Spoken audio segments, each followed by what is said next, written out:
Un saludo muy especial para todos. Hoy vamos a aprender una información que posiblemente puede ser la información básica más importante para entender el mundo de los negocios y el mundo de la economía. Se los digo porque la gran mayoría de las personas cuando van a un colegio o cuando van a una universidad aprenden muchísimas cosas, excepto una cosa, entre muchas otras. Pero una de las más grandes excepciones que las personas tienen en su sistema académico es la inteligencia financiera.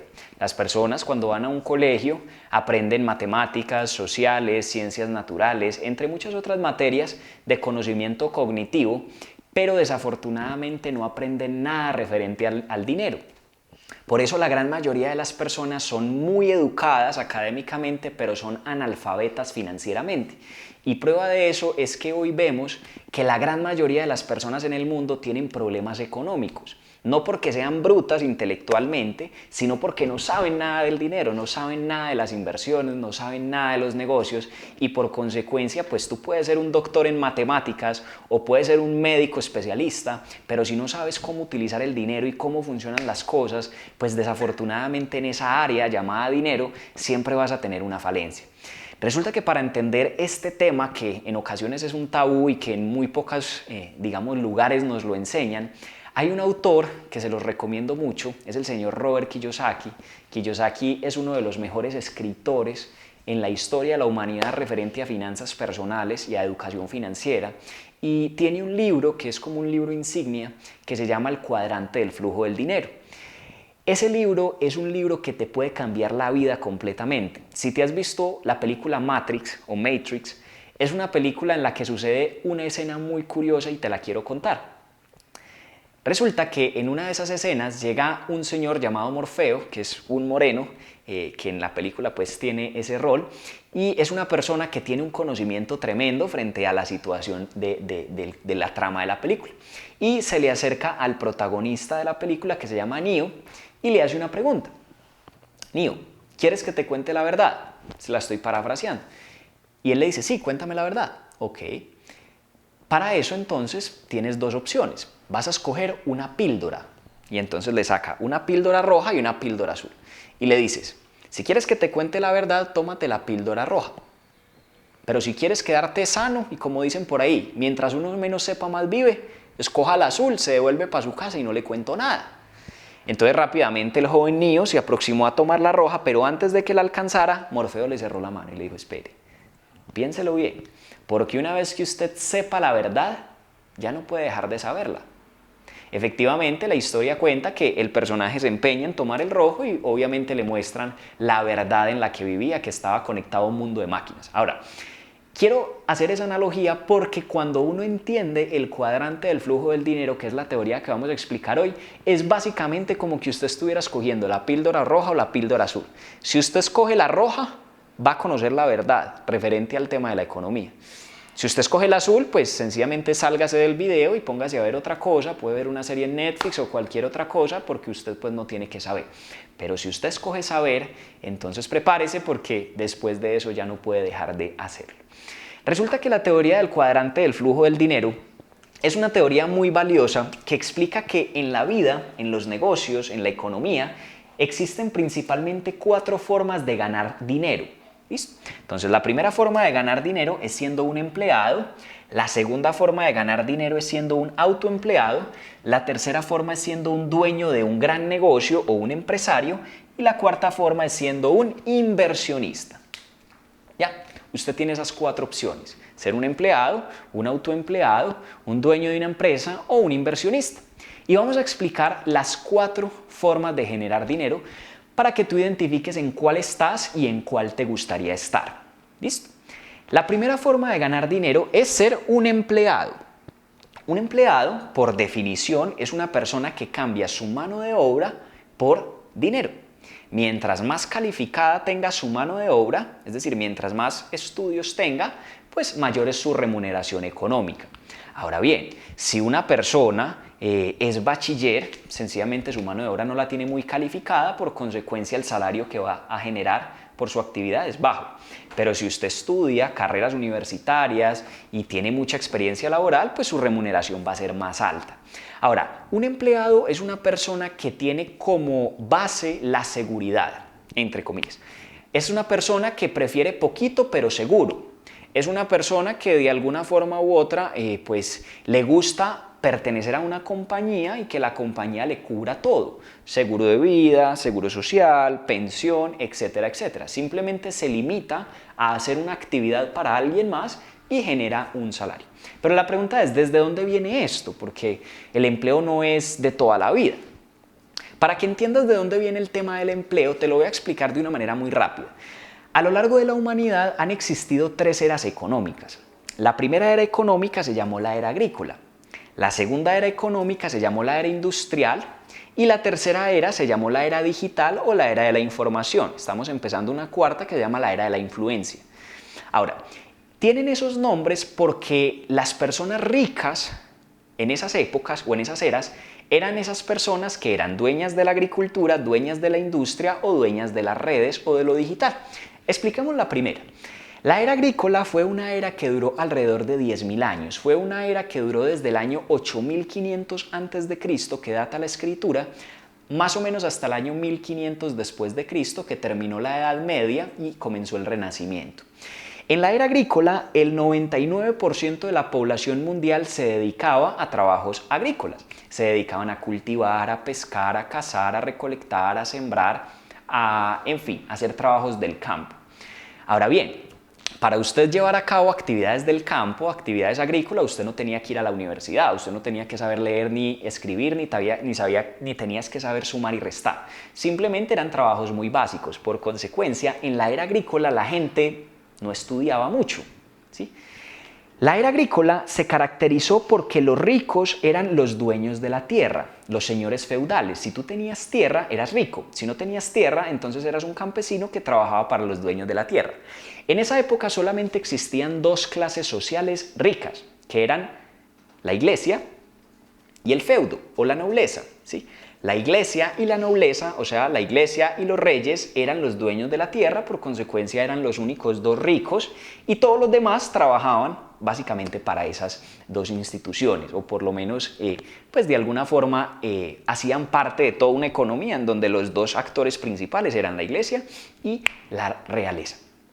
Ahora bien, había una característica en la era agrícola, como les dije, y es que la gente no estudiaba. En la era agrícola la educación y los libros eran, digamos, tesoros privilegiados para las clases sociales altas. Los libros eran objetos supremamente valiosos. En la era agrícola los libros y la educación solamente se encontraba en las abadías y en los castillos. Los dueños de las abadías y los castillos, o sea, los padres y los reyes, eran los únicos que podían educarse. Por eso en la era agrícola el común denominador de las personas era ignorante.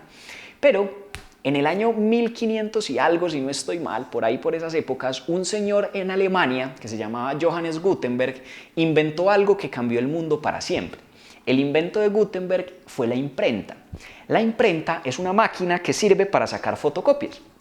Y usted me dirá, ¿y por qué eso cambió el mundo?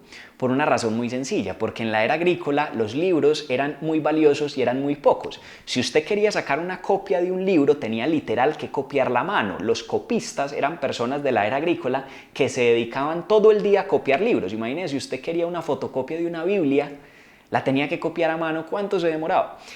Pero la imprenta lo que hizo fue empezar a masificar el conocimiento, empezar a promulgar nuevamente la información.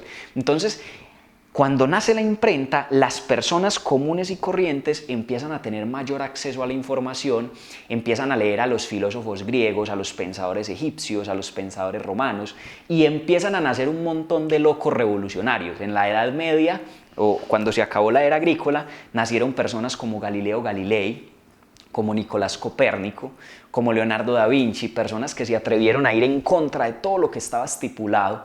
Nacieron personas como Cristóbal Colón, que se atrevió a descubrir un nuevo mundo. Nacieron personas como Isaac Newton, que inventó las leyes de la física, entre muchas otras personas que se atrevieron a ir en contravía de lo que decía la realeza y la iglesia. empezaron a pensar, la gente empezó a pensar. En Inglaterra nació también un señor que se llamaba Watson, Jim Watson, y ese señor inventó también algo adicional que terminó de finalizar, por decirlo de alguna forma, la era agrícola. Watson inventó la máquina de vapor. Y eso también fue un invento que transformó el mundo para siempre. El motor de vapor es una máquina que es la que usan en las casas para pitar la carne, una olla a presión. Eso es un motor a vapor, pero se puede escalar. Entonces, un motor a vapor se utiliza para hacer una carne o para mover un ferrocarril.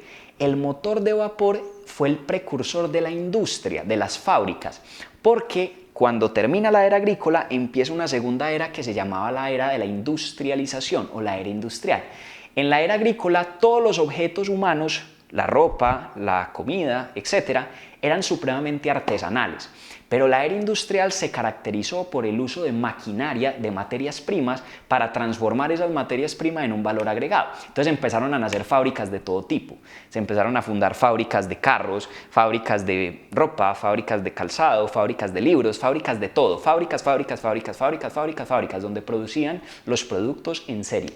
Ahora, la gente que vivía en el campo, entendiendo que las industrias estaban generando buena rentabilidad o estaban pagando bien, generaron una migración. Las personas empezaron a migrar del campo a las ciudades donde se concentraban las industrias. Seguramente tú tuviste abuelos o bisabuelos que vivieron en el campo, pero empezaron a migrar a las ciudades. ¿Por qué? Porque la era industrial empezó a recoger a la población en centros urbanos industriales. Ahora, en esa época también apareció el capitalismo como se conoce hoy por hoy, porque en la era agrícola el comercio era todavía muy ortodoxo, es decir, eran trueques, usted me cambiaba una gallina por 5 libras de arroz, en fin, pero como empezó a dinamizarse la economía fruto de la industrialización, pues empezó a nacer el sistema financiero, nacieron los bancos con Rockefeller, con Rothschild, entre muchas otras familias, los Medicis, y algo también supremamente importante fue que empezaron a nacer los pensadores de la economía actual, como Adam Smith, entre muchísimos otros. Nació el capitalismo como se conoce hoy por hoy. Ahora, la riqueza en la era industrial ya no le pertenecía solamente a la iglesia y a la nobleza. Apareció una tercera clase social que se llamaba la burguesía o los empresarios. Si usted era parte de la iglesia, parte de la realeza o era un empresario, usted era rico. Recuerden que en la era agrícola los ricos eran los dueños de la tierra, pero en la era industrial el único factor de producción ya no era la tierra. Si usted tenía tierra, capital, o sea, dinero, o maquinaria o fábricas, usted era rico. Si tenías tierra, capital o maquinarias, eras rico. Pero si no tenías ni tierra, ni capital, ni maquinaria, ¿qué podías aportarle al mercado en la era industrial? Mano de obra, podías trabajar en las fábricas. Ahora, en ese orden de ideas, como la gente era bruta, la gente no se educaba, en la era industrial se vio la necesidad de fomentar la universidad como fábrica que sistematiza la mano de obra de las personas. Entonces, cuando tú entrabas a una universidad y lo sigues haciendo, lo que buscabas era que como no tenías ni tierra, ni capital, ni maquinaria, pues sencillamente te metías a una universidad para calificar tu mano de obra, para volverte un profesional en algún campo y luego salías a vender tu mano de obra y por eso te pagaban un salario. Ahora, en esa época los profesionales, los que salían de una universidad, eran supremamente codiciados, supremamente demandados, porque como había tan pocos, las empresas se peleaban a los estudiantes que se graduaban de una carrera profesional, ¿sí? Tenían una estabilidad laboral para toda su vida. Seguramente tú conociste a tus padres o a tus abuelos o a tus tíos que trabajaron toda la vida en la misma empresa, 30, 40 años en la misma empresa, que tenían un sentido de pertenencia con la empresa, que la empresa se hacía cargo de ellos, ¿sí? Porque en la era industrial ser empleado era supremamente bueno. El problema es que llegó una tercera era. Después de la Segunda Guerra Mundial, se entró el mundo en un contexto que se llamó la Guerra Fría.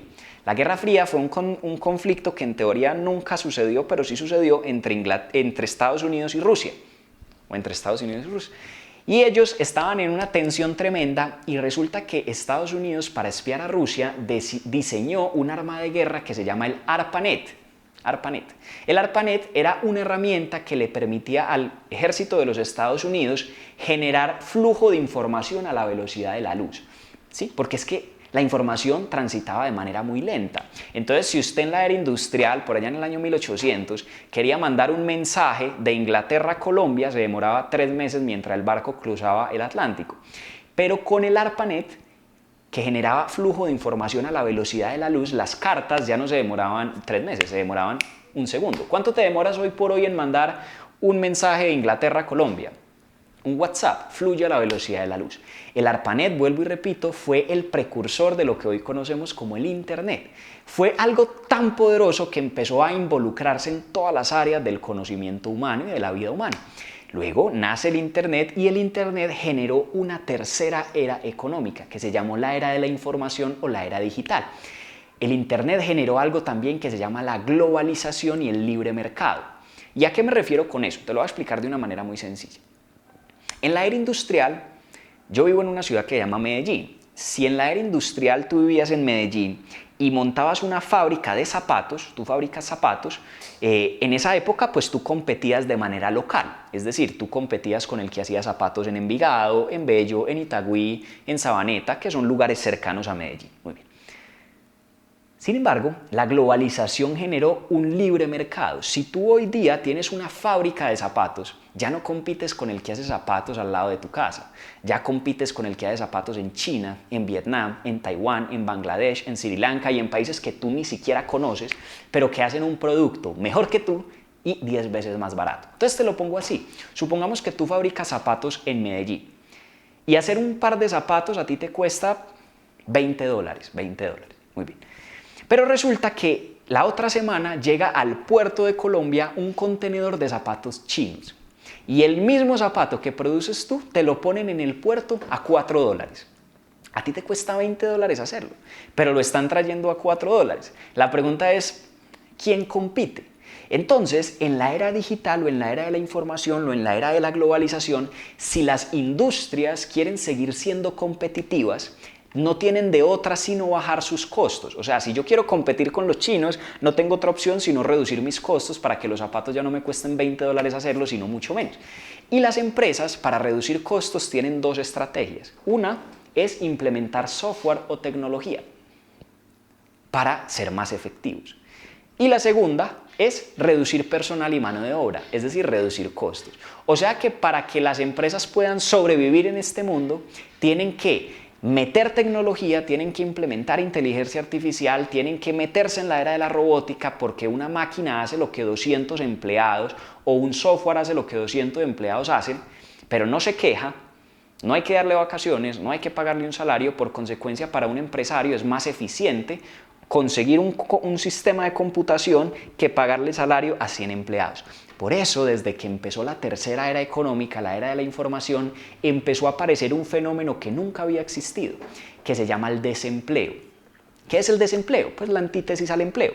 Antes había mucho empleo en la era industrial porque lo que necesitaban eran manos, gente calificada, pero como empezaron a nacer software, tecnología y entre otras cosas, por temas de una economía a escala se empiezan a necesitar menos personas en mano de obra. Por eso hoy vemos que en este momento un chico sale de una universidad siendo profesional y empieza a repartir cientos de hojas de vida para ver si algún día alguien lo contrata.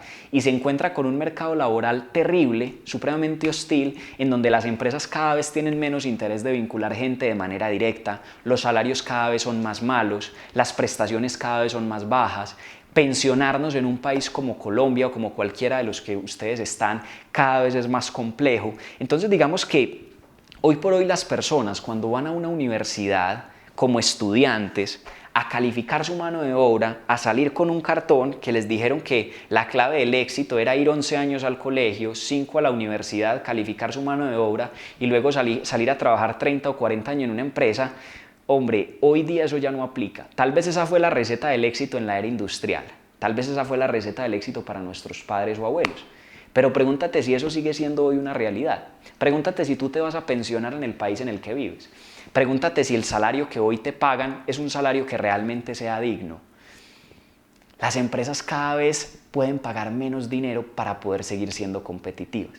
Entonces, si tú quieres construir riqueza en este cuadrante siendo empleado, créeme que la vas a tener muy complicada. Listo, no digo que no sea posible, hay empleados que ganan mucho dinero, pero el común denominador, más del 99% de la gente que es empleada no gana lo que debe ganar y en ocasiones pues no logra cumplir sus sueños. Recuerda que cuando uno trabaja para una empresa, el que se hace rico no es el que trabaja para la empresa, sino el dueño de la empresa. Segundo cuadrante, ser un autoempleado. Un autoempleado es una persona que, como su nombre lo indica, se autoemplea. Es decir, es una persona que tiene una mentalidad más de libertad. Dice, yo no quiero trabajarle a nadie, yo no quiero cumplir horarios, yo quiero ser independiente, yo quiero ser mi propio jefe. ¿Listo? Seguramente conoces personas que son independientes, que no están vinculadas a una empresa, que no ganan un salario, sino que son trabajadores autónomos. Ahora, hay tres clases de autoempleados. El primer autoempleado es el profesional independiente. Es un psicólogo que tiene su propio consultorio, es un abogado que litiga, es un fotógrafo que toma fotografías, es un, qué sé yo, un diseñador gráfico que hace trabajos freelance. Normalmente los autoempleados que son profesionales independientes son personas que no tienen nada fijo. O sea, usted por lo menos siendo empleado sabe que tiene algo fijo, tiene algo constante, ¿sí? Pero cuando usted es autoempleado o cuando usted es independiente, usted sabe que hay meses muy buenos, pero hay meses muy malos. O sea que en momentos de crisis económicas, los más afectados de todos realmente son los autoempleados, porque no tienen nadie que los ampare. ¿Listo? Esos son los primeros, los autoempleados, los que cambian su tiempo también por dinero. Cambian su tiempo por dinero. Si tienen contratos y tienen trabajo, pues generan ingresos, pero si no, desafortunadamente, no generan absolutamente nada. Ahora, hay otra clase de autoempleados que son los dueños de un negocio, los dueños de un negocio pequeño. Por ejemplo, una señora que sea dueña de una peluquería, un señor que sea dueño de una sastrería, un señor que sea dueño de un restaurante, un chico que sea dueño de una discoteca. Son personas que tienen negocios, pero no son libres. De hecho, no tienen un negocio, sino que el negocio los tiene a ellos. Son más esclavos en ocasiones que los mismos empleados. Si tú has tenido negocio o conoces a alguien que tenga un negocio, me vas a entender.